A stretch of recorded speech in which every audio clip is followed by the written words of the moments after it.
विष्णु जिनका नाम है, वैकुंठ जिनका धाम है, जगत के उस पालनहार को हमारा सत सत प्रणाम है। मोक्षदा एकादशी की सभी भक्तजनों को हार्दिक शुभकामनाएं। भक्तों, आज के इस वीडियो में मोक्षदा एकादशी के शुभ अवसर पर आप श्रवण करेंगे मोक्षदा एकादशी की पौराणिक कथा। साथ ही वीडियो के अंत में आप एकादशी माता की कथा एवं आरती भी श्रवण करेंगे। ब्रह्मांड पुराण में मार्गशीर्ष महीने के शुक्ल पक्ष में आने वाली मोक्षदा एकादशी का महात्म भगवान श्री कृष्ण युधिष्ठिर से कहते हैं।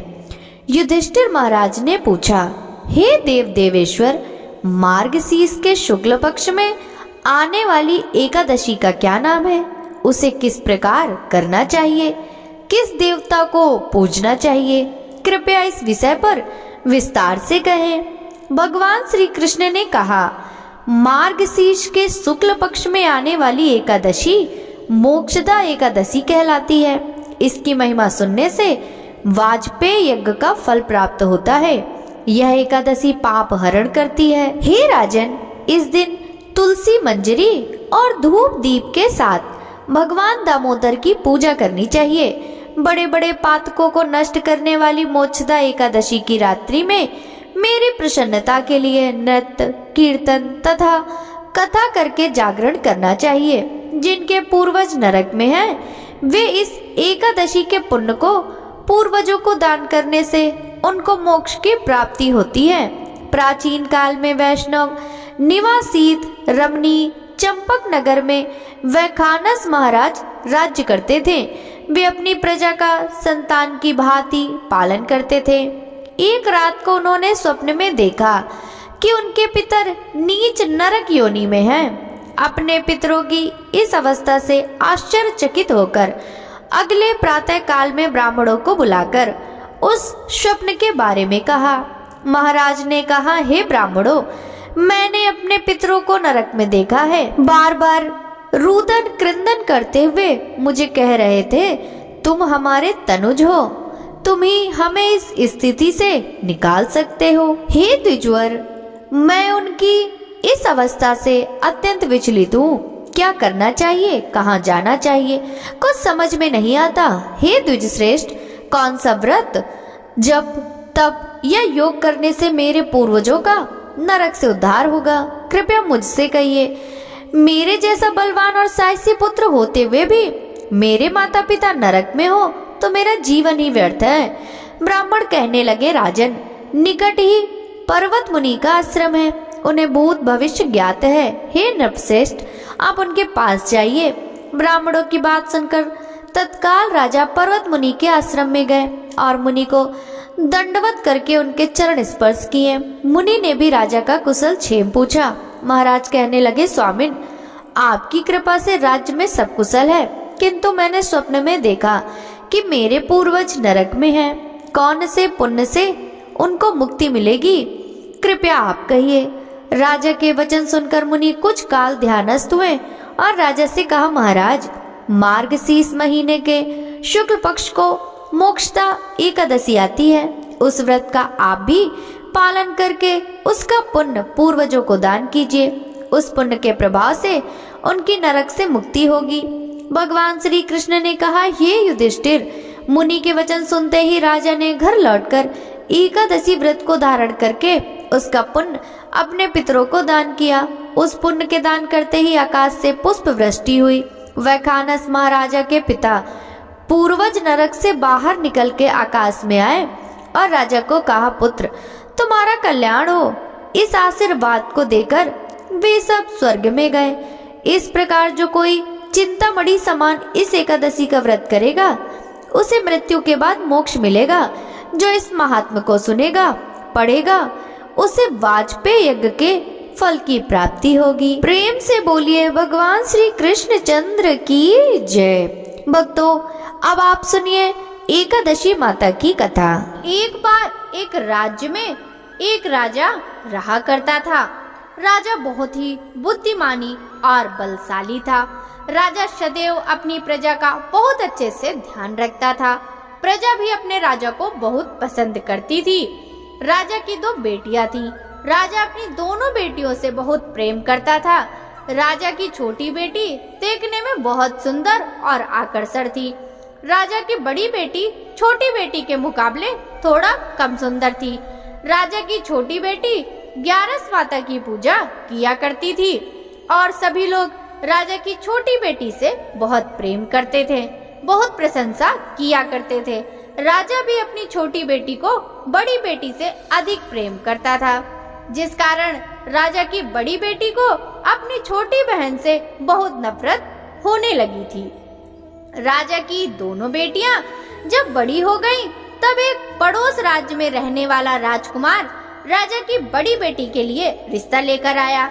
लेकिन जैसे ही उस राजकुमार की नजर राजा की छोटी बेटी पर पड़ी, तो वह राजकुमार राजा की छोटी बेटी पर आकर्षण हो गया और उससे पहली नजर में प्रेम कर बैठा। उस राजकुमार ने राजा की बड़ी बेटी के साथ विवाह करने से मना कर दिया और उसने राजा से कहा कि मैं आपकी छोटी बेटी से विवाह करना चाहता हूँ। जिसके बाद राजा की बड़ी बेटी यह देखकर अपनी छोटी बहन से बहुत क्रोधित हुई और राजा की बड़ी बेटी ने अपनी छोटी बहन को अपना सबसे बड़ा दुश्मन मान लिया। राजा की बड़ी बेटी ने अपनी छोटी बहन से बदला लेने का निर्णय किया, जिसके लिए उसके मन में अपनी छोटी बहन को जान से मारने की योजना बनाई। राजा की बड़ी बेटी ने अपनी छोटी बहन को मारने के लिए सबसे पहले एक लड्डू में जहर मिलाकर अपनी छोटी बहन को दे दिया और उसको लड्डू खाने के लिए कहा। लेकिन लड्डू खाने के बाद भी छोटी बहन को कुछ नहीं हुआ। बड़ी बहन यह देखकर बहुत आश्चर्यचकित हो गई, लेकिन बड़ी बहन ने हार नहीं मानी और उसने जब रात में छोटी बहन अपने कमरे में सो रही थी, तब एक मटके में सांप रखकर उसे कमरे में छोड़ दिया। लेकिन सांप भी छोटी बहन का कुछ नहीं कर पाया।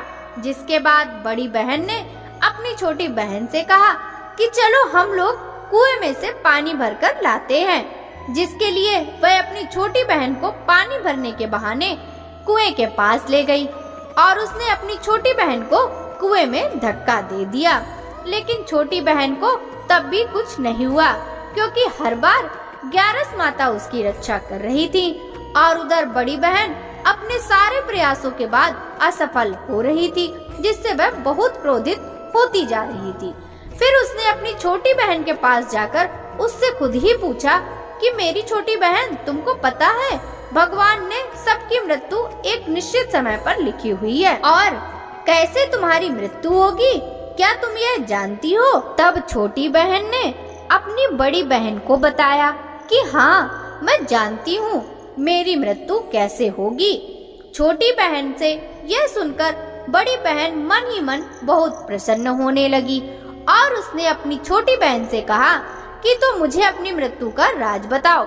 छोटी बहन ने अपनी बड़ी बहन से कहा, मेरी मृत्यु तो एक तोते में है। जो तोते के गले में एक हार है, उससे मेरी मृत्यु होगी। जब तक कोई भी व्यक्ति तोते को मारकर वह हार अपने गले में पहनेगा तो मैं मूर्छित हो जाऊंगी, और जैसे ही उस हार को अपने गले से उतारेगा तो मैं वापस से जीवित हो जाऊंगी।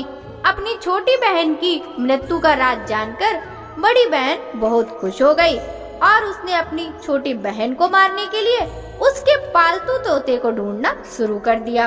और छोटी बहन को इस बात का आभास हो गया था कि कोई उसकी जान लेना चाहता है, जिसके लिए वह अपने पिताजी के पास गई और उसने अपने पिताजी से कहा कि पिताजी, मेरी मृत्यु के बाद आप मुझे जलाइएगा मत, बल्कि आप मुझे अपनी पुरानी वाली हवेली में एक पलंग पर लिटाकर छोड़ दीजिएगा। अपनी छोटी लड़की की यह बात सुनकर राजा बहुत आश्चर्यचकित हो गए।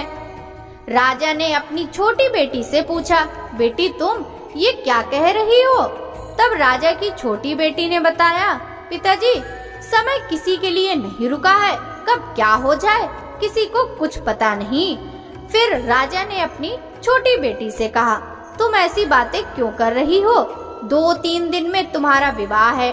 लेकिन छोटी बेटी ने अपने पिताजी को ऐसा करने पर मजबूर कर दिया और उनसे वचन ले लिया।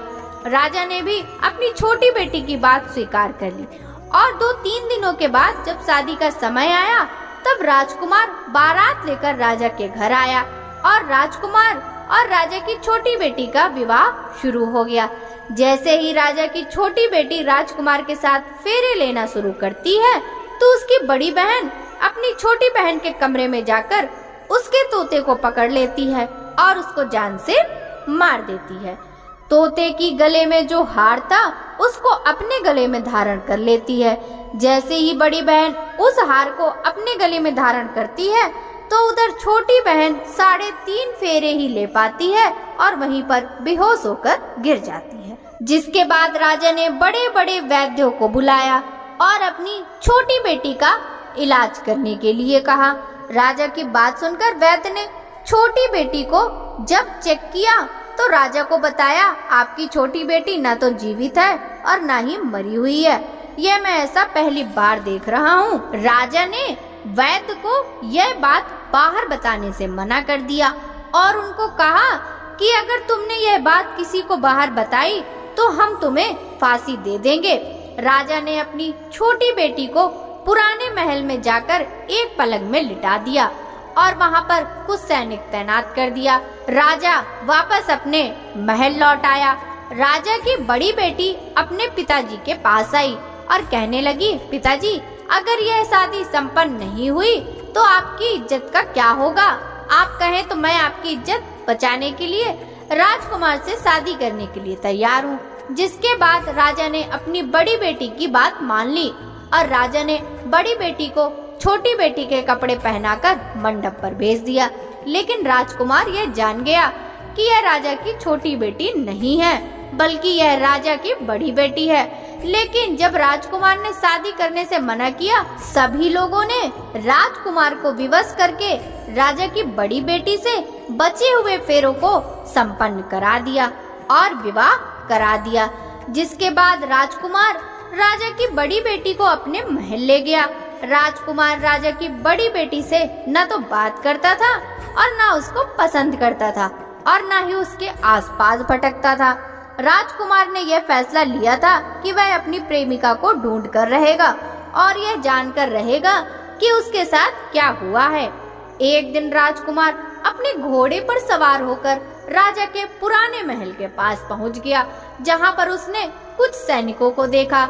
महल के पास पहुंचकर राजकुमार ने जब महल को ध्यान से देखा तो वह समझ गया कि ये हमारे ससुर जी का महल है। तब राजकुमार ने सैनिकों से पूछा, तुम लोग यहाँ क्या कर रहे हो और इस महल के अंदर उस पलंग में कौन लेटा है? जिसके बाद सैनिकों ने बताया कि यहाँ पर राजा की छोटी बेटी लेटी है। यह सुनकर राजकुमार बहुत प्रसन्न हो गया और तुरंत अपनी प्रेमिका के पास पहुँच गया और उसकी सेवा करने लगा। जैसे ही रात हुई तो राजा की छोटी बेटी उठकर खड़ी हो गई। राजकुमार यह देखकर बहुत खुश हो गया और उससे अपनी प्रेमिका से पूछा कि तुम यहाँ क्या कर रही हो? तुम मेरे साथ घर चलो। राजा की छोटी बेटी ने राजकुमार को सारी बातें बता दी कि मेरी जान एक तोते में बसी थी और मैंने यह बात सिर्फ अपनी बड़ी बहन को बताया था और मुझे पता है कि उसने ही मुझे मारने का प्रयास किया है। उसके पास एक हार है जिसको वह सुबह पहन लेती है और रात को उतार देती है। जब तक वह हार को पहने रहती है तब तक मैं मूर्छित रहती हूँ और जैसे ही वह हार उतार देती है तो मैं जीवित हो जाती हूँ और जब तक मेरी बड़ी बहन के पास वह हार है तब तक मैं ऐसे ही जीवित और मूर्छित होती रहूंगी। अगर मेरी बड़ी बहन के पास जो हार है वह मेरे हाथ लग जाए तो मैं हमेशा के लिए जीवित हो जाऊंगी। राजकुमार की यह बात सुनकर राजा की छोटी बेटी के पास रहने का निर्णय ले लिया और उसने अपने बचे हुए सारे फेरे उस पलंग में लेटी राजा की छोटी बेटी के साथ ले लिए और अपना विवाह पूर्ण कर लिया और वहीं पर ही रहने लगा। देखते ही देखते कुछ समय में राजा की छोटी बेटी और राजकुमार की पत्नी पेट से हो गई। एक दिन राजकुमार को किसी काम से बाहर जाना पड़ा। तब छोटी बेटी के पेट में बहुत तेज से दर्द होने लगा, जिसके बाद उसने ग्यारस माता का आवाहन किया। जिसके बाद वहाँ पर ग्यारस माता प्रकट हुई और उन्होंने अपने भक्तों के दर्द को दूर किया। एक पुत्र की प्राप्ति करवाई। वहीं अचानक से राजकुमार भी आ गया। राजकुमार ने ग्यारस माता को देखा तो वह आश्चर्यचकित हो गया और उसने तुरंत माता को प्रणाम किया। और ग्यारस माता ने राजकुमार से कहा कि जब तुम्हारा पुत्र 5 वर्ष का हो जाए तुम अपनी पत्नी का हार इसके गले में डाल देना। और देखते देखते राजकुमार और राजा की छोटी बेटी का पुत्र 5 वर्ष का हो जाता है। तो राजकुमार अपने बेटे से कहता है कि बेटा, मैं कुछ काम से बाहर जा रहा हूँ, तुम अपनी माता का ध्यान रखना। और वहाँ से चला जाता है। राजकुमार को बाहर निकलता देख बड़ी बहन के सैनिक देख लेते हैं और बड़ी बहन को जाकर सारी बातें बता देते हैं। जिसके बाद बड़ी बहन अपनी छोटी बहन के पुत्र को वहाँ से उठवा लेती है और उसको मरवा देती है। छोटी बेटी के पुत्र के 2 टुकड़े करवा देती है। पहला टुकड़ा चक्की के पास छुपा देती है और दूसरा टुकड़ा अपनी पलंग के नीचे रख लेती है। अब ग्यारस माता भिखारी का रूप लेकर आती हैं। एक भिखारी का रूप लेकर बड़ी बहन के पास जाती हैं, जिसके बाद वहाँ पर भिक्षा मांगने लगती हैं। बड़ी बहन अपने नौकरों से कहती हैं कि जाकर भिक्षा दे दो। जैसे ही नौकर ग्यारस माता को भिक्षा देने के लिए आता है, माता उन्हें मना कर देती हैं और कहती हैं, मैं तुम्हारी महारानी से ही भिक्षा लूंगी। जिसके बाद बड़ी बहन स्वयं ही भिक्षा देने के लिए माता के पास आती हैं। तब माता एक बिल्ली का रूप लेकर उसके कमरे में चली जाती हैं। वहाँ पर छोटी बेटी के पुत्र के टुकड़े आपस में जोड़ देती हैं और उसे जीवित कर देती हैं। वहाँ से चली जाती हैं। राजकुमार अपने बेटे को लेकर अपनी पत्नी के पास जाता है और उससे कहता है, तुम इसका ध्यान रखना। अगर तुम इस बच्चे का अच्छे से ध्यान रखोगी तो मैं तुमसे बात करूँगा। एक दिन राजकुमार अपने बच्चे से कहता है, तुम मम्मी से उनके गले का हार मांग लो। जिसके बाद राजकुमार का लड़का अपनी मम्मी के पास जाता है, कहता है, मम्मी मुझे तुम्हारा हार चाहिए जो तुमने गले में पहन रखा है। यह सुनकर पहले तो बड़ी बहन बहुत क्रोधित होती है, पर उसको यह याद आता है कि राजकुमार ने कहा था कि अगर मैं इस बच्चे का ध्यान अच्छे से रखूंगी तो वह मुझसे बात करेंगे। जिसके कारण वह उस बच्चे को हार दे देती है और बच्चा तुरंत हार ले जाकर अपने पिताजी को दे देता है। तभी राजकुमार अपने बेटे को लेकर वहाँ से जाने लगता है और अपनी पत्नी से कहता है कि तुम हमारे लिए खाना बनाकर रखना, मैं शाम को आकर तुम्हारे साथ खाऊंगा। वह अपने बेटे को लेकर वहाँ से चला जाता है। जिसके बाद वह राजा के पास जाता है और उनको सारी बातें बता देता है। राजा अपनी बड़ी बेटी की यह करतूत सुनकर बहुत क्रोधित होते हैं और अपनी परवरिश पर ही दोष देने लगते हैं। राजकुमार को अपनी छोटी बेटी के साथ रहने का आदेश देते हैं और राजकुमार और राजा की छोटी बेटी दोनों प्रेम पूर्वक रहने लगते हैं। बोलिए ग्यारस माता की जय। ओम जय एकादशी माता, जय एकादशी माता। विष्णु पूजा व्रत को धारण कर शक्ति मुक्ति पाता। ओम जय एकादशी माता, तेरे नाम गिनाऊं देवी, भक्ति प्रदान करनी, गढ़ गौरव की देनी, माता शस्त्रों में वरनी।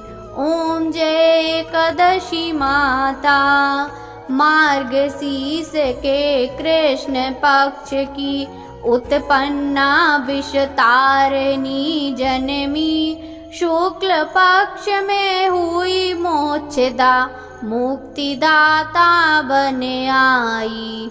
ओम जय एकादशी माता, पौष के कृष्ण पक्ष की सफला नाम के है, शुक्ल पक्ष में होए पुत्रदा, आनंद अधिक रहे। ओम जय एकादशी माता, नाम षष्ठ तिला माघे मास में कृष्ण पक्ष आवे, शुक्ल पक्ष में जया कहावे, विजय सदा पावे।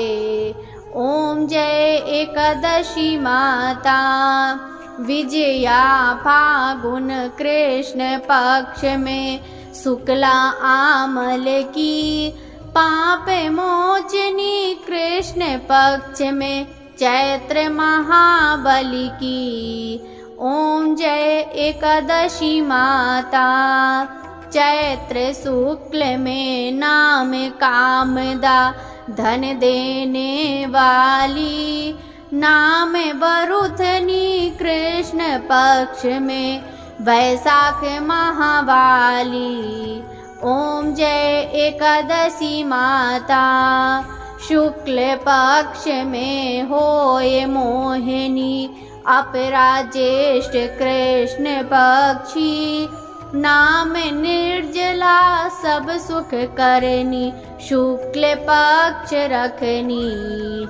ओम जय एकादशी माता, योगिनी नाम आषाढ़ में जानो, कृष्ण पक्ष करनी, देवसैनी नाम कहायो, शुक्ल पक्ष धरनी। ओम जय एकादशी माता, कामिका श्रावण मास में आवे, कृष्ण पक्ष कहिए, श्रावण शुक्ला होए पवित्रा, आनंद से रहिए। ओम जय एकादशी माता, आजा भाद्रपद कृष्ण पक्ष की, परिवर्तनी शुक्ला, इंद्रा आश्विन कृष्ण पक्ष में, व्रत से भव सागर निकला। ओम जय एकादशी माता, पापा कुंशा शुक्ल पक्ष में, आप हरने हारी, रमा मास कार्तिक में आवे, सुखदायक भारी। ओम जय एकादशी माता, देवोत्थानी शुक्ल पक्ष की, दुख नाशक मैया, पावन मास में करूँ विनती, पार करो नैया। ओम जय एकादशी माता, परमा कृष्ण पक्ष में होती, जन मंगल करनी, शुक्ल मास में होए पद्मिनी, दुख दारिद्र हरनी। ओम जय एकादशी माता, जो कोई आरती एकादशी की भक्ति सहित गावे, जन गुरुदिता स्वर्ग का वासा, निश्चय वह पावे। ओम जय एकादशी माता, जय एकादशी माता। बोलिए एकादशी माता की जय।